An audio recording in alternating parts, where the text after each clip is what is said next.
how are you doing?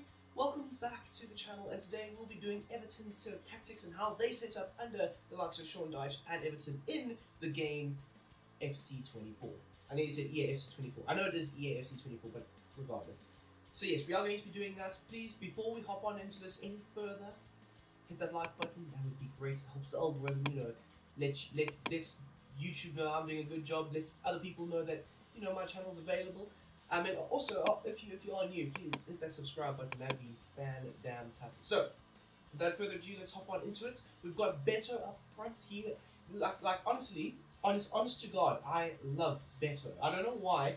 He hasn't done anything spectacular. I just love the way he moves on the field, his positioning, his sense of awareness, how he runs with the ball at his feet. He's big, he's strong, he's physical. I would take him at Manchester United, I'm not even going to lie. To be honest, I'll take anything at Manchester United at the moment. But Beto is a really, really good, astute signing from, I think it was Udinese. So what a great signing for Everton in that department, especially. I mean, you've got an abundance of strikers on the bench, I know, but like Calvert-Lewin's got injury issues. Chermiti, we don't know, he's young. Danjuma is probably going to be a winger going forward. So yeah, anyway. Moving on though, we've got Decore, Onana and Idrissa Gueye in the midfield. We've got McNeil and Garner on the wings. Garner being a wing is a bit weird for me, but I have seen in quite a few games he's played it on the right hand side. We've got Patterson, Tarkowski, Branthwaite, who I really rate, and Ashley Young in the back line. And then between the sticks, we've got big man Jordan Pickford, T-Rex arms himself. We've got the likes of Dominic Calvert-Lewin, Chermiti, Danjuma, Harrison, Virginia, Godfrey, and Mikalenko on the bench. God, I can't even pronounce the man's name. Anyway, in the reserves, we've got Keane, Doberman, Coleman, Gomez, and a few other players like Ali. Onyango is a good young player. If you are playing career mode with Everton, he could be a nice player to develop. I think he can get into his 70s, his high 70s. So, good young player to try and develop, of course, going forward. But yes, there are a few other players here that I do not care to mention. So with the formation, I have noticed that Sean Dyche does like to mix it up a bit, but what he has gone with for majority of the season so far is this 4-4-1-1 formation. So it's one goalkeeper, two centre-backs, two full-backs, two central midfielders, two wide midfielders, one central attacking midfielder, and then of course one striker up front. So with the tactical vision, it was very hard because I was thinking, okay, Everton, they do park the bus at times, but they do more or less try and play counter-attacking football. They do try and set up their two banks of four, like we've got in this formation, and they will try and, hit you on the break, try and soak up pressure, and then extend that ball further on, trying to expose the back line's high line at times, and then try and exploit the opposition's defense at times. So that's why I've gone with the counter-attacking football. As for the defensive style, it's set to drop back. Sean Dyche, we know he's a very rigid, rugged man. He likes to implement his style of play, and that's to try and keep the structure of the team and the formation in its correct shape and at all times, basically. So that's why I've gone with the drop back system. It does help keep the team in shape, and it does help them more or less wane off of the opposition at times, if that makes sense. Like they tend to just keep their two banks of four, and it's very hard to break down. So they're very, for a lack of a better word, stingy on the defensive side of things in terms of allowing the opponent to have as few opportunities as possible. As for the team width, it is set to 45. It's a nice balanced approach.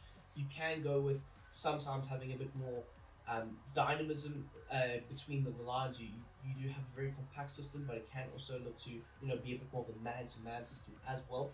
As for the depth though, it is also set to 45. It's a mid-block at times, keeping it very nice and tight at the back, making sure the likes of Jordan Pickford is protected with those through balls over the top or between the lines, because your defensive line is going to be quite low.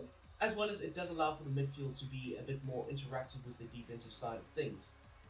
As for the bullet play, it is set to long ball. Like I said, you're looking to counter-attack. You're looking to hit that one long ball over the top, trying to exploit the opposition's backline more times than not. You do have fast-paced players. I mean, Beto, for his size and his physicality, he is also very quick.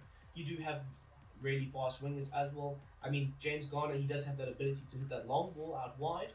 So maybe that's the thought process of the likes of Sean Dyche playing him on the field in that right-hand department. You do have fast-paced runners like Onana, who is fairly quick for his physicality and his size as well. You have Beto, and then of course you have either a Jack Harrison or potentially a Dwight McNeil to make those runs further on in behind. As for the transgression, it is set to forward runs.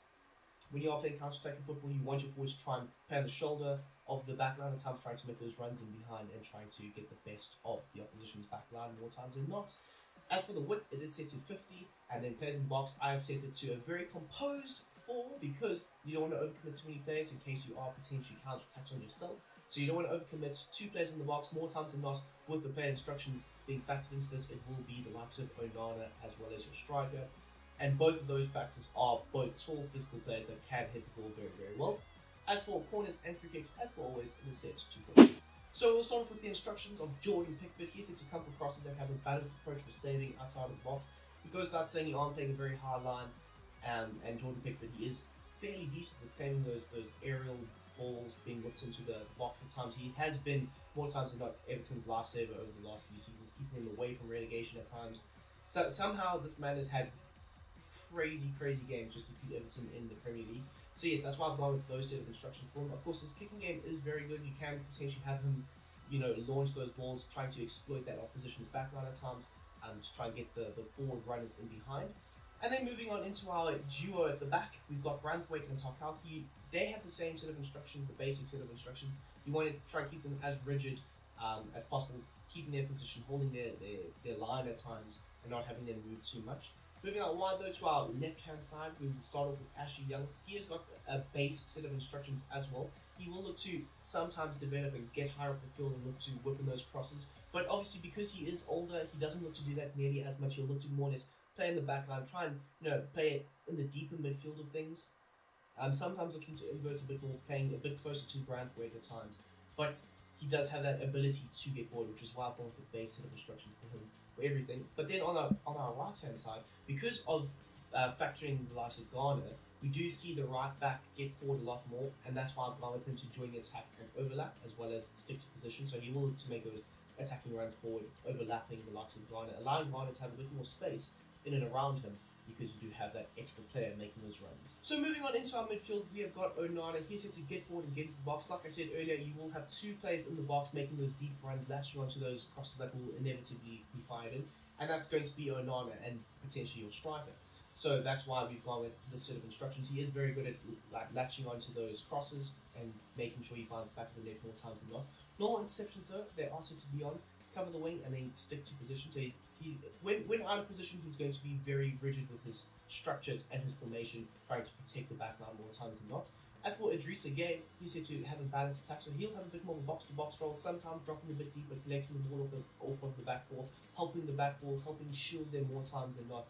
And then he is going to stay on the edge of the box. He does like to pick up the ball, any loose balls on the edge of the area, and try and circulate it and make sure the ball is tipping over more times than not. Normal interceptions are set to be on for him, cover the wing, and then stick to position as well.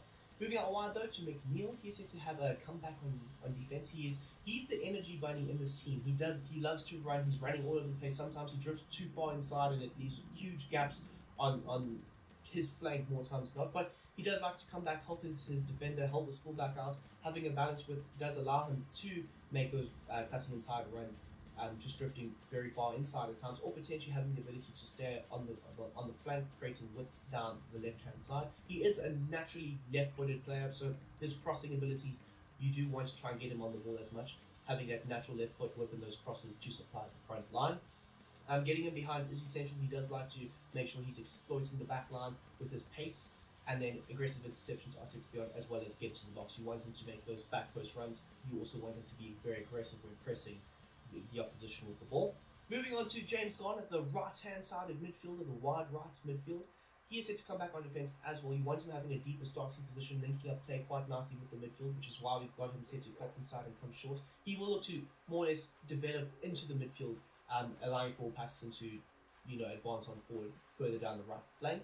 And then aggressive interceptions are set to stay on, as well as he's going to be able to stay on the edge of the box. He's going to look to try and facilitate a bit more than just being able to make those attacking runs into the attacking third.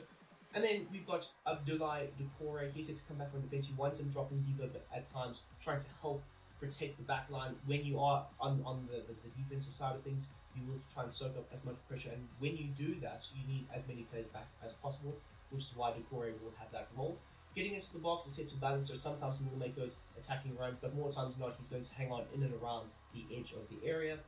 Stick to position, it goes without saying. Sean Dyche, like I said, very rigid man, likes to have things as is, So Decore, he won't look to drift too far out of position at times. He'll look to more or less operate in the number 10 role, making those either attacking runs or trying to facilitate on the end of the box. And then normal interceptions are set to be on. And then finally, we have got our superstar striker, Beto. He's set to have a balance with, so sometimes looking to make those attacking runs out wide, other times looking to stay central. And it is essential that he does stay central because he is going to be the target man. Ball into feed, holding it up, and then laying it off to another attacking player. That is going to be his role going forward. He can also make those runs in behind, so if you do set him to that, be sure that you are trying to play those long balls in behind.